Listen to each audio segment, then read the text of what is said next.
Assalamualaikum warahmatullahi wabarakatuh. Waalaikumsalam warahmatullahi wabarakatuh.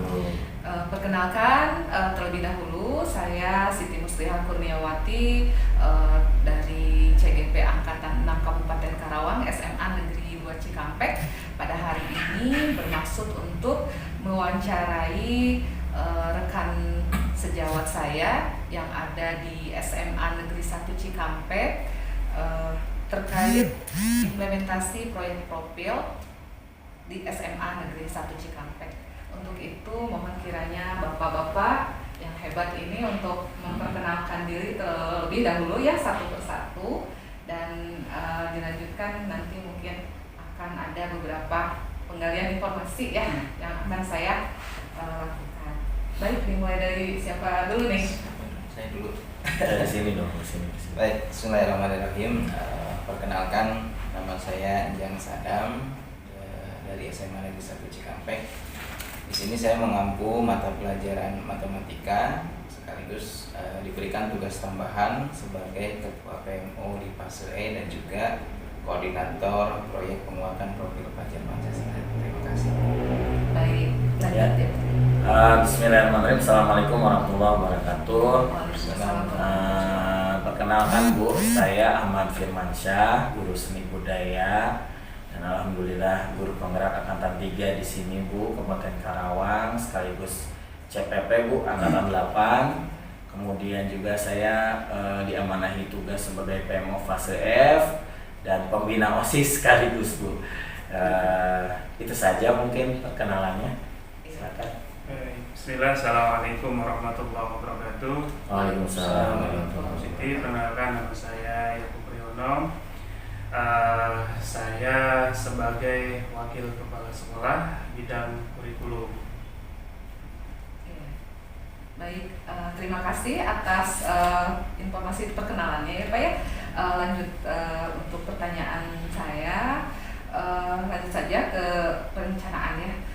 Bagaimana ketika merencanakan proyek profil di SMA Negeri 1 Cikampek, bisa diceritakan mungkin dari siapa dulu? Dari saya.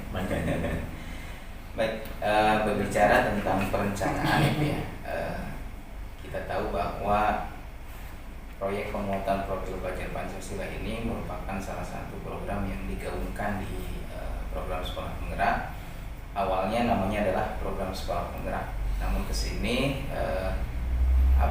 kurikulumnya pun sudah diberi nama yaitu kurikulum merdeka, di mana kita tahu bahwa proyek penguatan profil pelajar Pancasila ini merupakan salah satu pembelajaran cuman terpisah dari intrakurikuler.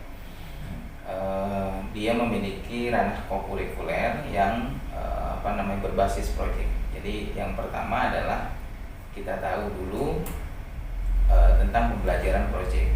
Nah, untuk perencanaannya tersendiri, yang pertama itu adalah kita membentuk tim fasilitator proyek. Kemudian setelah terbentuk tim fasilitator proyek, maka yang kedua adalah kita mengidentifikasi tingkat kesiapan satuan pendidikan. Salah satunya adalah kesiapan dari para gurunya. Apakah guru-guru itu sudah terbiasa atau belum menggunakan pembelajaran berbasis proyek? Kalau misalkan sudah terbiasa, lebih dari 50%-nya sudah terbiasa menggunakan pembelajaran berbasis proyek, maka itu dikatakan sudah tingkat lanjutan. Artinya sudah siap untuk melaksanakan proyek penguatan profil pelajar Pancasila. Kalau misalkan masih di bawah dari 50% dari guru yang terbiasa menggunakan pembelajaran berbasis proyek, maka perlu ada peningkatan kompetensi guru khususnya dalam pembelajaran berbasis proyek. Nah, kemudian kalau sudah diidentifikasi tingkat kesiapannya, maka yang langkah berikutnya adalah kita menyusun tema yang Dan memilih tema ya, yang ada di P5 itu ada 7 ya. Kemudian kalau kita membaca di regulasinya bahwa di 7 tema itu bisa diambil 3 tema untuk kelas 10 atau untuk fase E, Kemudian untuk fase F-nya di kelas 11 ada 2 tema dan di kelas 12 juga ada 2 tema. Itu kita sesuaikan dengan kebutuhan yang berdasarkan identifikasi di lingkungan sekitar kita. Jadi yang pertama adalah kita lihat dulu apa yang diperlukan di sekitar lingkungan sekolah kita, dan kalau sudah teridentifikasi maka kita bisa memilih tema yang sesuai dengan permasalahan yang ada. Kemudian kalau setelah memilih tema, yang berikutnya adalah kita memilih profil pelajar Pancasila. Jadi memilih profil pelajar Pancasila yang 6 dimensi itu. Jadi untuk tema yang ini tuh kita akan mengarah kemana nih? Karena akan sangat sulit kalau misalkan ke-6-6-nya itu kita ambil, gitu kan? Jadi kita fokuskan ke beberapa profil saja, 1 atau 2 profil juga bisa cukup, gitu, bisa dikatakan cukup. Nah setelah itu, setelah kita memilih 6 dimensi tadi, beberapa di antara 6 dimensi tadi, kita menentukan alokasi waktunya.